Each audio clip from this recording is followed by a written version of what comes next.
नमस्कार दोस्तों, स्वागत है आपके अपने YouTube चैनल BM सॉल्यूशन में। और आज की इस वीडियो में विभागीय 20 महत्वपूर्ण MCQ को करने वाले हैं, जो लगातार प्रश्नों को परीक्षाओं में पूछा जा रहा है। तो चलिए आज की इस वीडियो को शुरू करते हैं। तो दोस्तों, शुरू करने से पहले अगर आप चैनल में नए हैं तो चैनल को ज़रूर सब्सक्राइब कर लीजिए और बेल आइकन को भी प्रेस कर लीजिए, ताकि जो भी वीडियो अपलोड करूं उसका नोटिफिकेशन आपको मिलता रहे। चलते हैं पहले प्रश्न की ओर।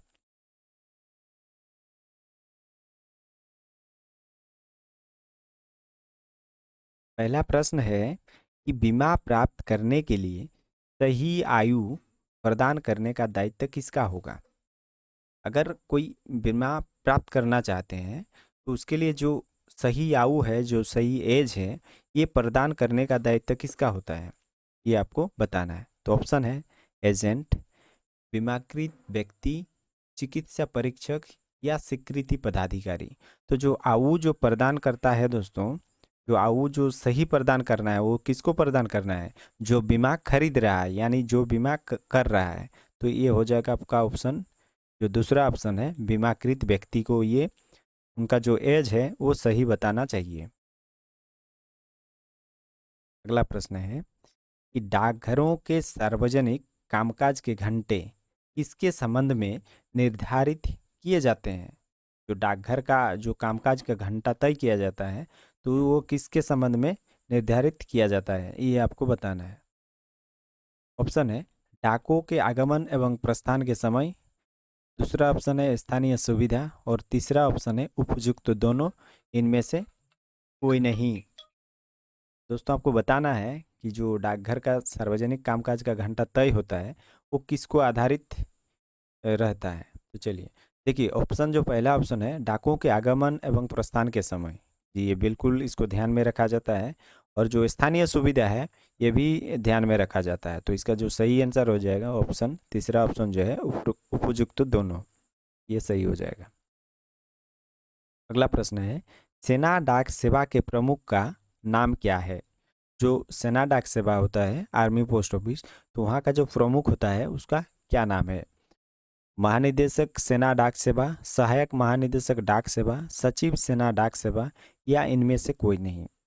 तो जो सेना डाक सेवा का जो प्रमुख होता है दोस्तों, वो सहायक महानिदेशक डाक सेवा होता है। ये दूसरा ऑप्शन जो है ये सही हो जाएगा। अगला प्रश्न है भारत सरकार द्वारा भेजे गए एक पत्र पर टिकट नहीं लगी है, क्या करेंगे। कोई भारत सरकार द्वारा कोई पत्र भेजा जा रहा है और उसमें टिकट नहीं लगा है तो क्या करेंगे।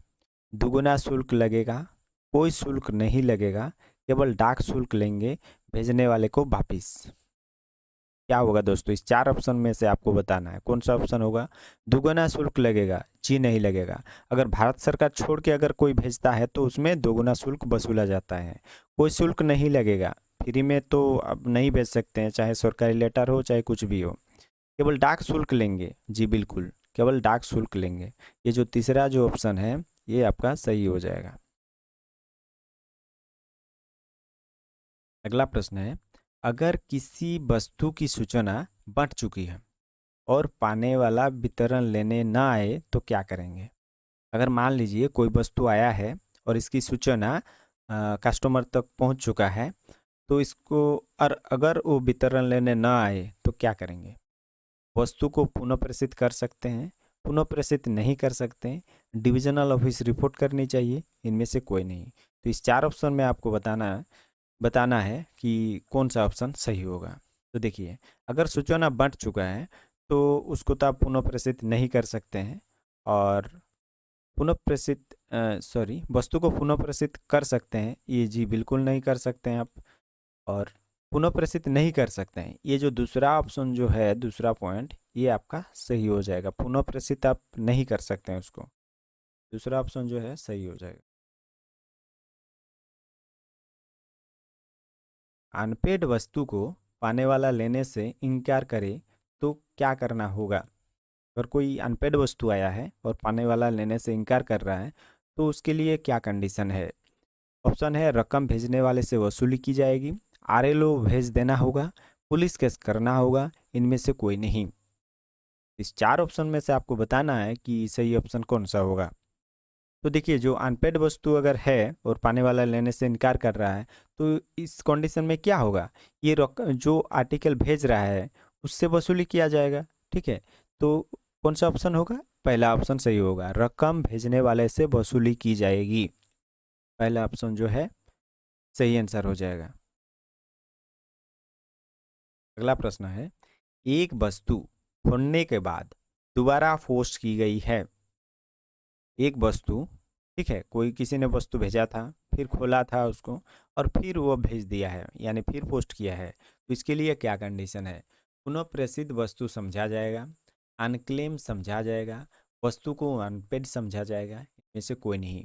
तो दोस्तों, इस 4 ऑप्शन में से आपको सही ऑप्शन बताना है कौन सा हो जाएगा।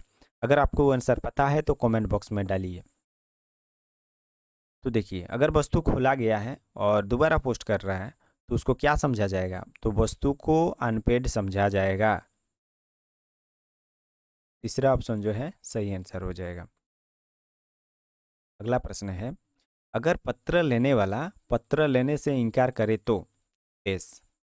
अगर पत्र लेने वाला पत्र लेने से इनकार करे तो उसके लिए क्या कंडीशन है, कि डाक विभाग द्वारा जब्त कर लिया जाएगा, आरएलओ भेज दिया जाएगा, भेजने वाले को वापिस जमा रखा जाएगा।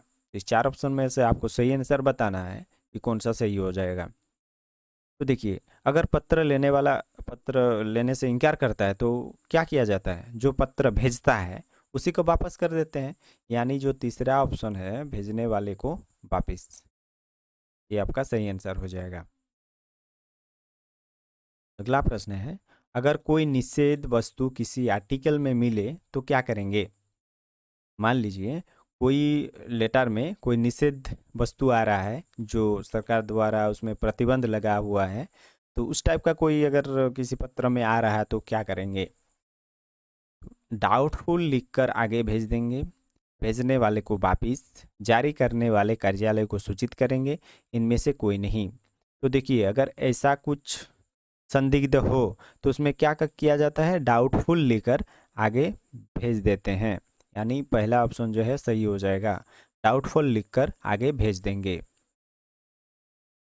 अगला प्रश्न है कि पोस्ट बॉक्स के द्वारा कौन सी डाक वितरित नहीं किया जा सकता, यह नहीं पूछा गया है। तो अनपेड वस्तुएं, रजिस्ट्री वस्तुएं, पार्सल, उपरोक्त सभी। तो दोस्तों, पोस्ट बॉक्स के जरिए कौन कौन सी डाक बांटी जाती है, तो फुल्ली रजिस्टर्ड चीज़ें होना चाहिए उसमें। तो देखिए, यहाँ पर क्या बोला है कि अनपेड वस्तुएं, तो ये तो नहीं भेज सकते, ये तो नहीं वितरित कर सकते हैं आप। रजिस्ट्री वस्तुएं, ये तो बिल्कुल नहीं कर सकते हैं। पार्सल, पार्सल तो होता ही नहीं पोस्ट बॉक्स से, तो इसके लिए कौन सा आंसर सही हो जाएगा, चौथा ऑप्शन जो है उपरोक्त सभी, ये सही हो जाएगा। अगला प्रश्न है, इनमें से कौन सी वस्तु रजिस्ट्री से जा सकता है, पत्र, पत्रकार्ड, बुक पैकेट, पार्सल, अंध साहित्य, उपरोक्त तीनों। तो दोस्तों, इसमें आपको बताना है कि इनमें से जो नीचे जो ऑप्शन दिया गया है, तो वस्तु रजिस्ट्री से जा सकता है, किन किन वस्तु रजिस्ट्री से जा सकता है। तो आप पत्र, पोस्टकार्ड, बुक पैकेट को भी रजिस्ट्री के द्वारा भेज सकते हैं, पार्सल को तो भेज सकते हैं, अंध साहित्य को भी भेज सकते हैं। तो इसके लिए सही आंसर हो जाएगा उपरोक्त तीनों, चौथा ऑप्शन जो है ये सही हो जाएगा। अवितरित एडी कार्ड कितने दिन बाद नष्ट किए जाते हैं। जो एडी कार्ड होता है, एक्नॉलेजमेंट, तो अगर इसको नहीं बट पाए तो कितने दिन बाद नष्ट किया जाता है। तो आपको बताना है, 4 ऑप्शन है आपके पास, 15 दिन, 30 दिन, 4 महीने या 3 महीने। तो दोस्तों, आपको बता दूं कि जो एडी कार्ड जो होता है वो 4 महीने के बाद नष्ट किया जाता है। ये तीसरा ऑप्शन सही हो जाएगा। अगला प्रश्न है, कम डाक टिकट लगी रजिस्ट्री पर डाक शुल्क किससे वसूला जाएगा। यहाँ रजिस्ट्री की बात किया गया है। अगर किसी रजिस्ट्री वस्तु पर कम डाक टिकट लगी है तो वो जो जो भी कम हो वो किससे वसूला जाएगा। ये 4 ऑप्शन में है आपके पास, इस 4 ऑप्शन में से आपको बताना है कि कौन सा सही होगा। पाने वाले को, भेजने वाले से, बुकिंग करने वाले पीए से, सुपरवाइजर से। बताइए दोस्तों कौन सा सही हो जाएगा। देखिए अगर कम डाक टिकट वाला है और रजिस्ट्री आर्टिकल है तो जो वो रजिस्ट्री बुक करता है यानी बुकिंग करने वाला पीए से वसूला जाएगा। तीसरा ऑप्शन जो है ये सही हो जाएगा आपका। अगला प्रश्न है कि अगर रजिस्ट्री प्राप्त करने वाला एडी पर हस्ताक्षर ना करे तो वस्तु भेजने वाले को वापस एडी में रिमार्क देकर वितरित कर दी जाएगी, मामला एसएसपी को भेजा जाएगा, इनमें से कोई नहीं। दोस्तों आपको बताना है कि अगर रजिस्ट्री वस्तु एडी देकर भेज रहा है और पाने वाला जो है वो एडी में सिग्नेचर नहीं करना चाह रहा है तो इसके लिए क्या कंडीशन है। तो देखिए इसके लिए कंडीशन क्या होगा कि वस्तु भेजने वाले को वापस कर दिया जाएगा, तो वितरित नहीं किया जाएगा। पहला ऑप्शन जो है ये सही हो जाएगा। पोस्टमैन को रजिस्ट्री पाने वाला न मिले तो क्या करनी चाहिए। मान लीजिए कि कोई रजिस्ट्री आया है और पोस्टमैन लेके गया है उनको और वो पाने वाला से भेंट नहीं होता है तो इसके लिए क्या करना होगा। सूचना बंटनी चाहिए, भेजने वाले को वापस अगले दिन दोबारा कोशिश करना चाहिए, घर में किसी भी व्यक्ति को दे देनी चाहिए। तो दोस्तों बताइए ये चार चार ऑप्शन में से कौन सा सही हो जाएगा। तो इस चार ऑप्शन में से पहला ऑप्शन जो है आपका सही हो जाएगा, सूचना बंटनी चाहिए। अगला प्रश्न है सोना, चांदी व जवाहरत किस प्रकार भेजे जा सकते हैं। अगर आप सोना चांदी या जवाहरत भेजना चाहते हैं तो इसके लिए कंडीशन है, तो वो क्या कंडीशन है। तो रजिस्ट्री द्वारा, बीमा द्वारा, साधारण डाक या भीपी से। दोस्तों बताइए इस चार ऑप्शन में कौन सा सही हो जाएगा। तो देखिए अगर सोना चांदी व जवाहरत भेज रहे हैं आप तो उसको बीमा कराकर ही आप भेज सकते हैं, तो बीमा द्वारा दूसरा ऑप्शन जो है सही हो जाएगा। अगला प्रश्न है किन चीज़ों का बीमा अनिवार्य है। किन चीज़ों का बीमा अनिवार्य है ये आपको बताना है। 600 के नीचे भीपी का, 4 किलो से ज़्यादा पार्सल का, रसीदों का, सोना चांदी और करेंसी नोट और टिकट है। तो दोस्तों ये वाला तो पहला ऑप्शन तो हम किसी भी गाइड में नहीं पढ़े हैं, और ये 4 किलो से ज़्यादा पार्सल का तो नहीं पढ़े हैं। 4 किलो का अगर ज़्यादा पार्सल है तो उसको पंजीकृत करना अनिवार्य है, ये हम लोगों ने पढ़ा है। रसीदों का तो बीमा अनिवार्य नहीं है। तो बचा है कौन सा ऑप्शन, चौथा ऑप्शन। तो यही आपका सही आंसर हो जाएगा, सोना चांदी और करेंसी नोट व टिकटें। ये अगर आप भेज रहे हैं तो इसके लिए आपको बीमा करना अनिवार्य है। अगला प्रश्न है अनक्लेम्ड वीपी कितने दिन बाद वापस जाएगी। अनक्लेम्ड वीपी है तो वो कितने दिन बाद वापस होता है। 10 दिन, 12 दिन, 7 दिन, तुरंत। दोस्तों ये तो आपको पता है कि जो अगर अनक्लेम्ड वीपी है तो उसको पोस्ट ऑफिस में 7 दिन रखा जाता है, उसके बाद भेज दिया जाता है। या तीसरा ऑप्शन सही हो जाएगा।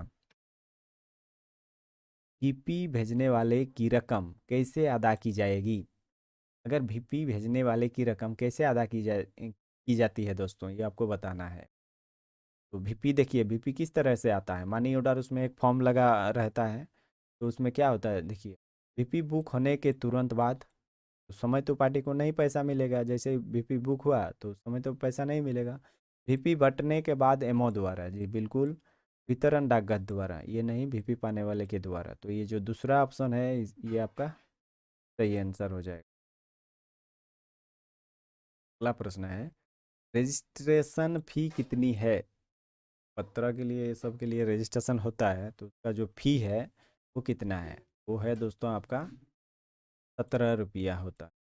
ठीक है, यही था दोस्तों आज की इस वीडियो की आखिरी प्रश्न। अच्छा लगा तो लाइक और अपने दोस्तों में शेयर जरूर कीजिएगा। थैंक्स फॉर वॉचिंग दोस्तों, मिलते हैं।